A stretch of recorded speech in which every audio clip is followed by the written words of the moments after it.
하나님의 말씀은 사도행전 1장 제가 15절부터 26절까지 읽겠습니다. 읽습니다. 모인 무리의 수가 약 120명이나 되더라. 그때 베드로가 그 형제들 가운데 일어서서 이르되, 형제들아, 성령이 다윗의 입을 통하여 예수 잡는 자들의 길잡이가 된 유다를 가리켜 미리 말씀하신 성경이 응하였으니 마땅하도다. 이 사람은 본래 우리 수 가운데 참여하여 이 직무의 한 부분을 맡았던 자라. 이 사람이 불의의 삭스로 밭을 사고 후에 몸이 곤두박질하여 배가 터져 창자가 흘러나온지라. 이 일이 예루살렘에 사는 모든 사람에게 알리어져 그들의 말로는 그 밭을 아겔다마라 하니 이는 피밭이라는 뜻이라. 시편에 기록하였으되 그의 거처를 황폐하게 하시며 거기 거하는 자가 없게 하소서 하였고, 또 일렀으되 그의 직분을 타인이 취하게 하소서 하였도다. 이러함으로 요한의 세례로부터 우리 가운데서 올려져 가신 날까지 주 예수께서 우리 가운데 출입하실 때에 항상 우리와 함께 다니던 사람 중에 하나를 세워 우리와 더불어 예수께서 부활하심을 증언할 사람이 되게 하여야 하리라 하거늘, 그들이 두 사람을 내세우니 하나는 바사바라고도 하는, 별명은 유스도라고 하는 요셉이요, 하나는 마띠아라. 그들이 기도하여 이르되, 뭇사람의 마음을 아시는 주여, 이 두 사람 중에 누가 주님께 택하신 바 되어 봉사와 및 사도의 직무를 대신할 자인가를 보이시옵소서. 유다는 이 직무를 버리고 제 곳으로 간다이다 하고 제비 뽑아 마띠아를 얻으니 그가 11사도의 수에 들어가니라. 아멘.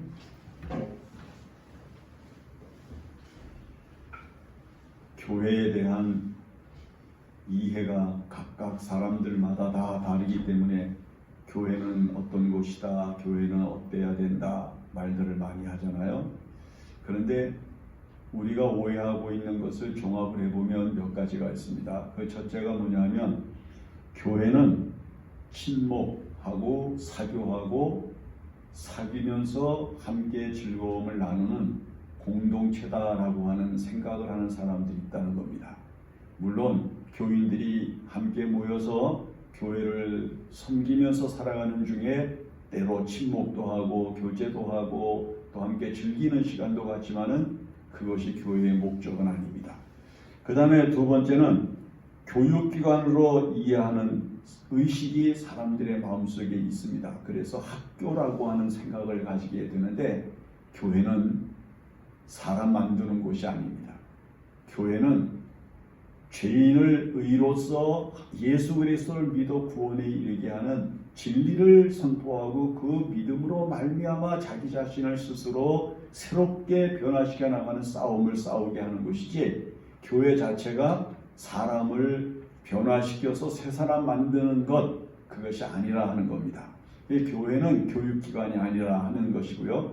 그 다음에 세 번째가, 교회는 구제하고 봉사하는 것을 목적으로 한다고 생각하는 사람들이 있습니다. 그래서 어려운 사람을 돕고 또 여러 가지 불편한 사람들을 돕고 하는 여러 가지 그 사랑을 베풀고 구제하고 하는 것들을 아주 목적으로 삼으려고 하는 사람들이 있지만은, 교회는 역시 그도 아니라고 하는 겁니다. 교회가 함께 하나님 앞에 예배하고 하나님께 드린 것을 통해서 어렵고 힘들고 그리고 몸이 불편한 사람들을 돕고 그들을 보다 더 좋은 환경으로 변화시켜 주고자 하는 노력을 기울이는 것은 당연한 바, 그러나 그것이 목적일 수는 없다 하는 거예요. 그 다음에 네 번째가 뭐냐면, 정치적인 이해관계를 가지고 교회를 이해하려고 하는 것입니다. 그래서 선거 때가 되면, 또는 대통령 선거다, 국회의원 선거 때가 되면 사람들이 운집하고 또 사람들이 모이는 곳에 이 정치인들의 출입이 많아지고 사람들의 생각과 의지가 각각으로 나뉘어져서 교회의 내용이 이상해지고 공기의 흐름이 이상해지는 현상들을 보이게 되는데, 교회는 절대 정치적인 모임을 주로 하는 단체가 아니라고 하는 것을 우리에게 가르쳐 줍니다. 그러면 교회는 도대체 무엇을 목적으로 하는 것입니까? 우리가 이 본문의 말씀에 아주 명확하게 그 내용을 설명하고 있는 베드로의 설교를 들을 수가 있습니다. 베드로가 하는 말이, 우리가 원래 예수님을 섬기는 제자로서 12명이었는데 그 가운데 하나가 불의의 삭을 취하기 위해서 예수님을 배반하고 다른 곳으로 가버렸습니다. 그래서 우리가 지금 12사람이었는데 11사람이 되어 한 사람이 부족한데, 여러분 생각해 보세요. 그냥 부족하면 부족한 대로 하면 되지 뭐. 12명이나 11명이나 한 명 빠진 게 그렇게 중요한 일인가? 그런데 베드로는 12명을 채워야 되겠다고 생각을 하는 거예요.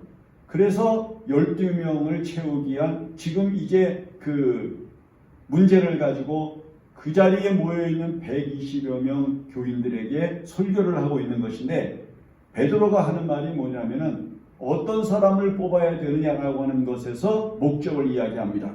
뭐라고 이야기를 하는가 하면은, 항상 우리와 함께 다니던 사람 중에 하나를 세워 우리와 더불어 예수께서 부활하심을 증언할 사람이 되게 하여야 하리라 하거늘, 즉 교회의 목적은, 제자의 목적은 어디에 두었는가? 예수의 부활을 증언하는 것. 예수께서 죽으셨다가 장사되었지만은 썩지 아니하시고 그대로 사라지지 아니하시고 영화로운 몸으로 부활하셨다라고 하는 것을 증언할 사람을 뽑는 것이 우리의 목적입니다. 이렇게 이야기를 하는 거예요. 이게 교회의 목적이고요. 뭐 해마다 교회들이 이제 표를 바꿔요. 뭐 어떻게 되는 교회, 올해는 무슨 것을 목적으로 하는 교회, 이번에 올해는 어떤 일을 하는 교회, 뭐 각각 표를 다르게 만들어내지만은 교회의 목적은 예수님이 부활하신 이후로 교회가 세워진 때로부터 주님이 오시는 그날까지 유일무이하게 하나입니다. 예수께서 죽으셨다가 부활하셨다. 우리도 예수처럼 부활하게 될 것이다 라고 하는 것을 증언하는 것, 그것이 교회의 목적이라고 하는 거예요. 그리스도인의 목적이 뭐냐? 예수 부활을 증거하는 거예요. 예수님이 부활하셨다. 예수님이 다시 살아나셨다. 그가 우리의 부활의 첫 열매가 되셨다. 우리도 예수를 믿고 죽지만은 그러나 다시 살아난다. 다시 살아나서 하나님의 나라에 들어간다. 이게 예수를 믿는 우리의 삶의 증언이고 우리가 예수 그리스도를 나타내야 할 거룩한 목표가 되는 것이라고 하는 것을 말씀하고 있는 겁니다. 제자들이, 어떤 사람이 예수님의 제자가 되어서 12수에 들어와야 할까요? 돈이 많은 사람, 무슨 명예가 높은 사람, 권세가 있는 사람, 여러분 이 세상에서 다른 사람이 갖지 못한 진귀한 것들과 고상한 것들을 가지고 있는 사람이 예수님의 제자의 수에 들어오는 것이 아니라 예수 그리스도의 부활을 증언하고 그것이 우리의 소망이라고 하는 것을 선포할 수 있는 사람을 이제 우리가 세우는 것입니다. 베드로가 명확하게 정의를 내려줍니다. 그런데 베드로가 이것을 이야기하면서 뭐라고 얘기를 하는 거 아니? 항상 우리 중에 같이 다니던 사람이라고 얘기를 해요. 자, 그러니까 예수님 당시에 복음을 증언하러 다니시고 여러 가지 사역을 하고 계실 때 예수님의 12 제자만 뒤를 쫓아다니고 함께 돌아다닌 것이 아니라 예수님의 주변에는 예수님의 12 제자의 수에는 들지 못하였지만은 예수님의 제자가 되고 싶은 사람, 예수님의 제자처럼 살고 싶은 사람, 예수님의 일을 하고 싶은 사람, 예수님이 즐거워하시는 일을 하고 싶은 사람들이 따라다니고 있었다는 거예요. 우리 중에서 어떤 사람을 제자로 뽑아야 되는가? 항상 우리와 함께 하던 사람이야. 여러분, 예수 믿는 사람은 예수 믿는 사람들과 더불어 함께 행동하고 생활하는 것을 즐거워해야 됩니다. 예수 믿는 사람들이 믿지 않는 사람들과 즐기고 예수 믿지 않는 사람들과 함께하고 예수 믿지 않는 사람들과 더불어 살아가는 생활을 하면 신앙을 지키기가 어려운 거예요. 믿음의 본을 나타내기가 어려운 거예요. 예수 믿는 증거를 나타내기가 어려운 거예요. 다들 지금 술을 먹고 있는데 그 자리에서 기도하고 그 자리에서 감사하고 여러분 이게 쉽겠습니까? 그거 쉽지 않은 거예요. 제가 신학교 다닐 때 우리 친구가 그래요. 저는 기억 속에서 잊어버리고 있었는데 몇 명의 교회 다니던 친구들이 함께 식당에서 이렇게 만났는데 맥주가 나왔대요.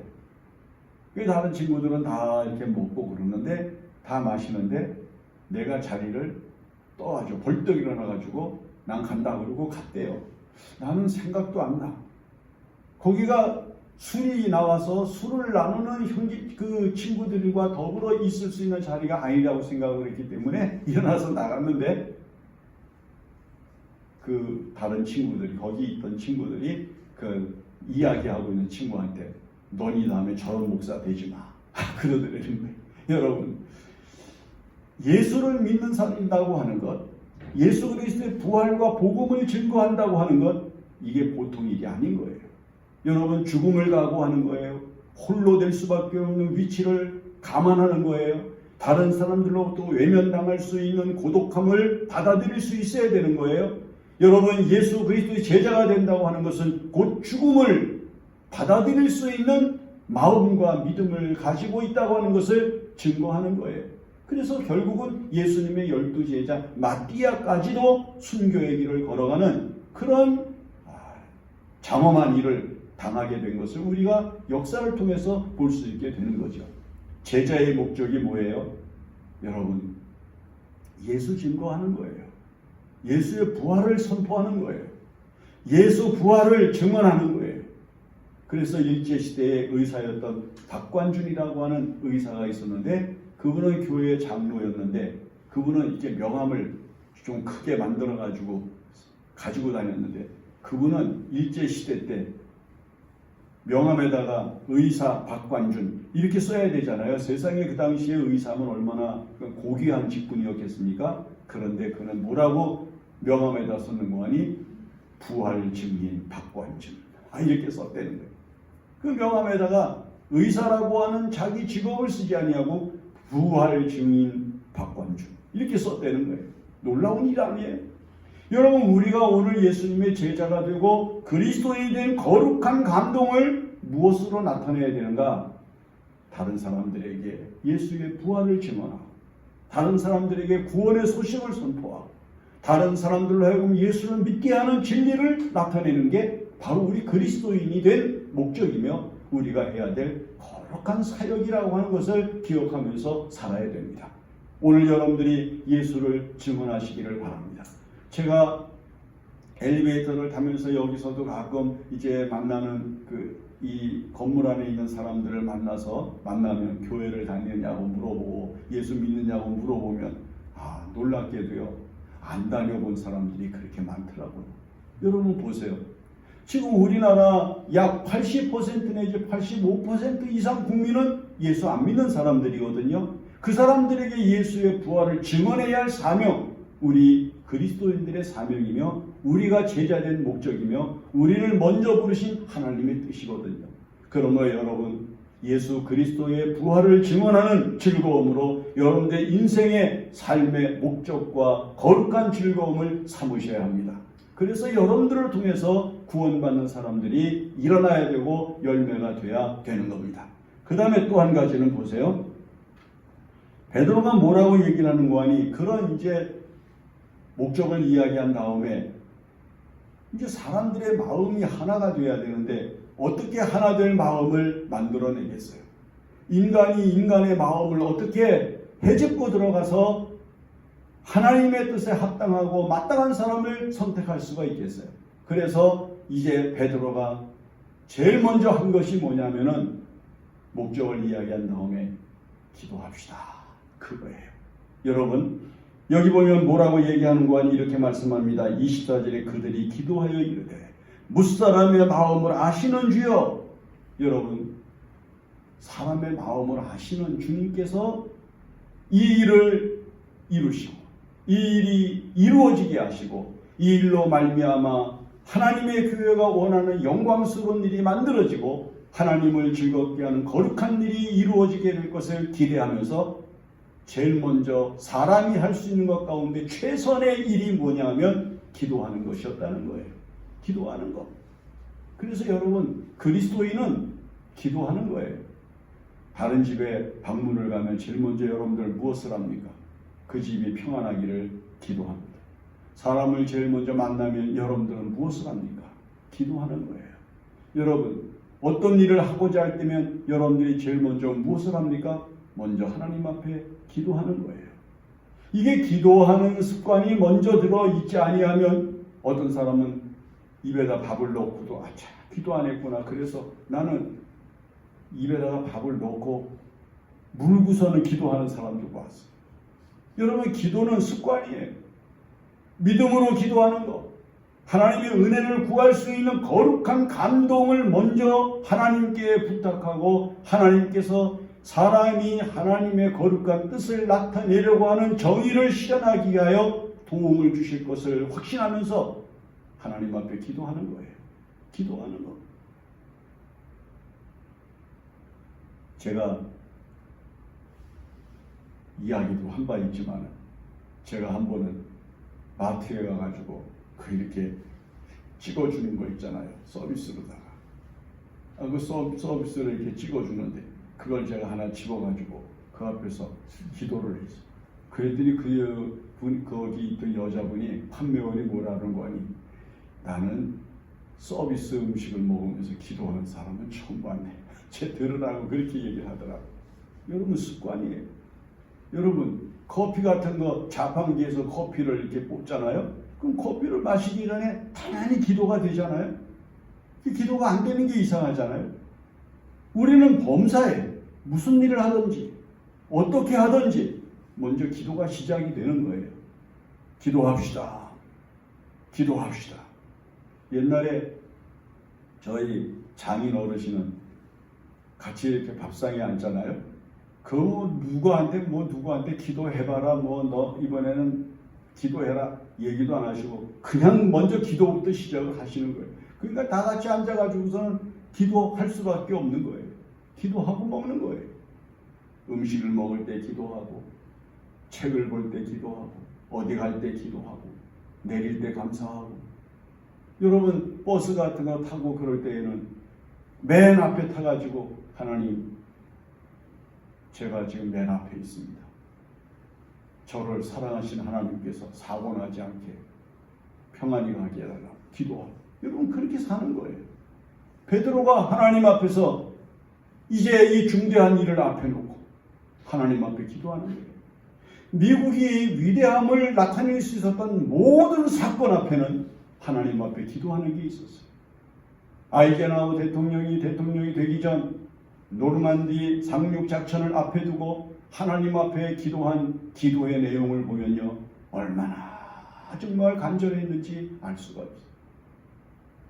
조지 워싱턴이 나라를 세우고 그리고 새롭게 하려는 의지를 가지고 나라를 위해서 힘써 싸울 때 눈이 폴폴 쏟아지는 산 꼭대기에 올라가서 그 눈을 맞으면서 하나님 앞에 간절하게 기도를 했다는 거예요.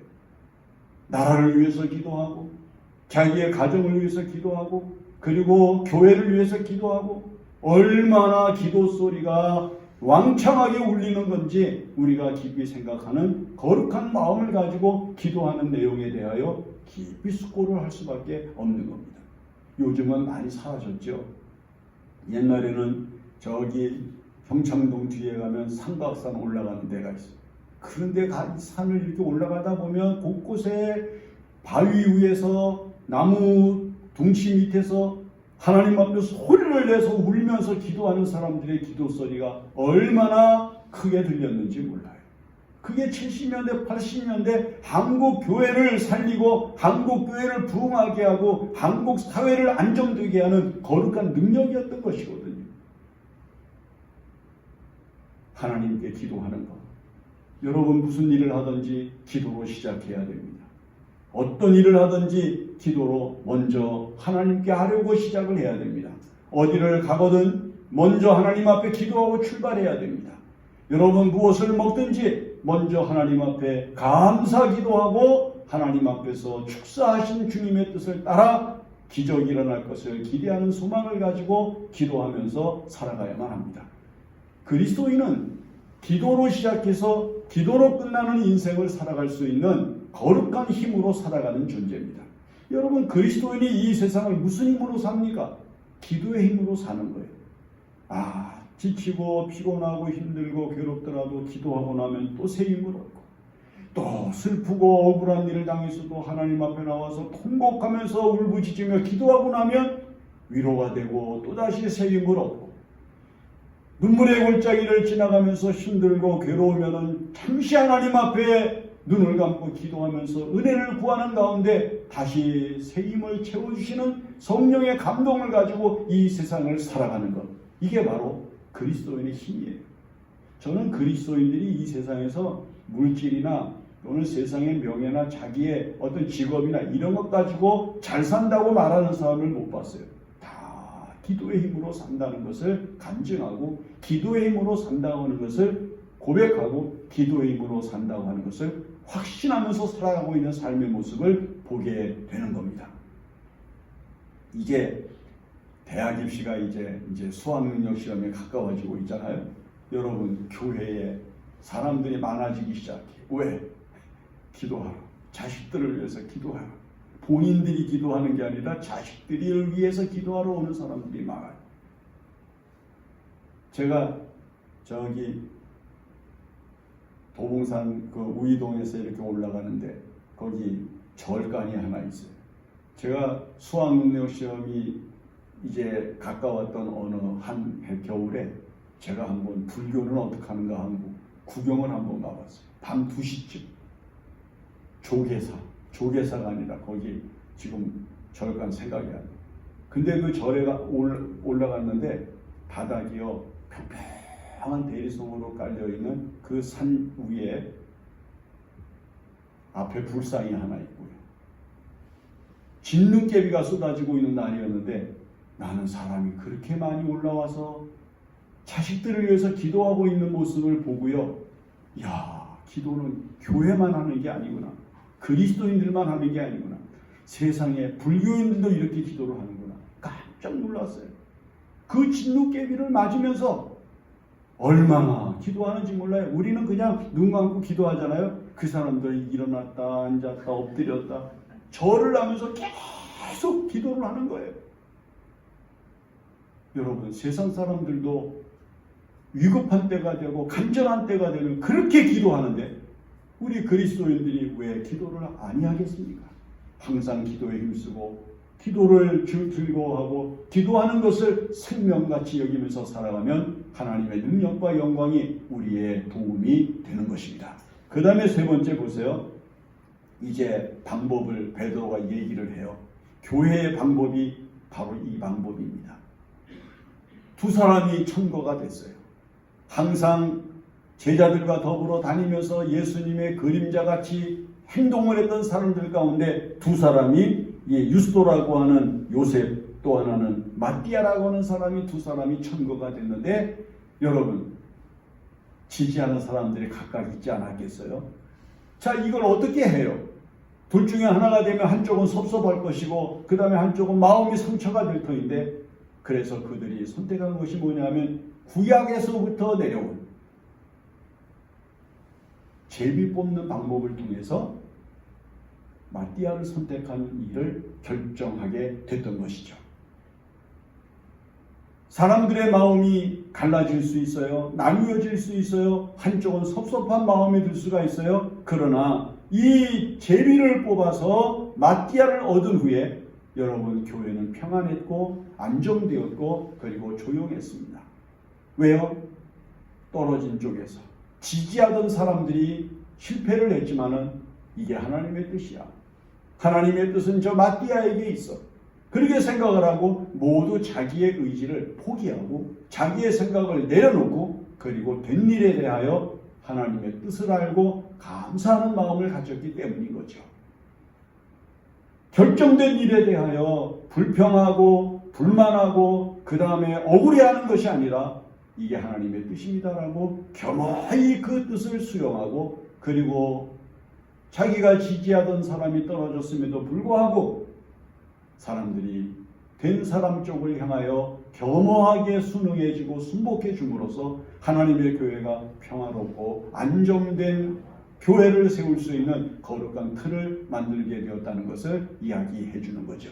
그러므로 하나님의 거룩한 교회는 내 마음과 같지 아니하고 내 뜻과 다른 것에 대하여 어떤 태도를 가지느냐라고 하는 게 얼마나 중요한지 몰라요.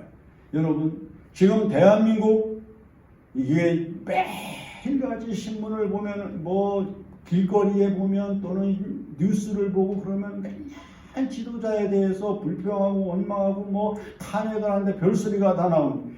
여러분, 대한민국의 국민들이 얼마나 정신적으로 그리고 정서적으로 높은 수준을 가지고 있습니까? 참을 줄 알아야 됩니다. 순복할 줄 알아야 됩니다. 그래야 또 다음에 또 순복하는 일이 생기는 것이지, 계속해서 불평하고 계속해서 불순종하고 계속해서 협력하지 않으면 이 악순환이 끝나지 않아 계속해서 나라가 어지럽고 그리고 계속해서 나라가 힘들 거예요. 여기 제비 뽑아서 결정이 된 일에 대해서 교회는 침묵했습니다. 그리고 모두 순종했습니다. 그리고 모두 협력했습니다. 그리고 그것이 하나님의 뜻이라고 믿고 겸허하게 자신들의 마음을 내려놓았습니다. 그래서 마띠아가 12제자의 수에 들어가서 예수님의 거룩한 복음을 증언하는 일을 위하여 생명을 바치는 길을 걸어가게 되었던 겁니다. 이제 여러분, 하나님의 교회가 어떤 교회가 되어야 될지 이 본문의 말씀을 통해서 명쾌하게 우리들에게 들려주셨으니 이런 교회가 되기를 바라고 한국교회가 이와 같이 성숙한 교회가 되기를 바라는 간절한 마음으로 기도해야만 합니다. 기도합니다. 고마우신 하나님, 하나님의 거룩한 교회가 주님의 뜻을 온전히 이루는 교회가 되게 하여 주시옵소서. 무엇보다도 하나님의 교회가 예수님의 부활을 증언하는 일에 온 힘을 기울이게 하여 주시옵소서. 인간의 생각과 인간의 즐거움이 난무하는 것이 아니라 하나님의 뜻과 하나님의 영광과 하나님의 능력이 역사하는 거룩한 교회들이 다 되게 하여 주시옵소서. 모든 말씀을 예수님의 이름으로 기도합니다. 아멘.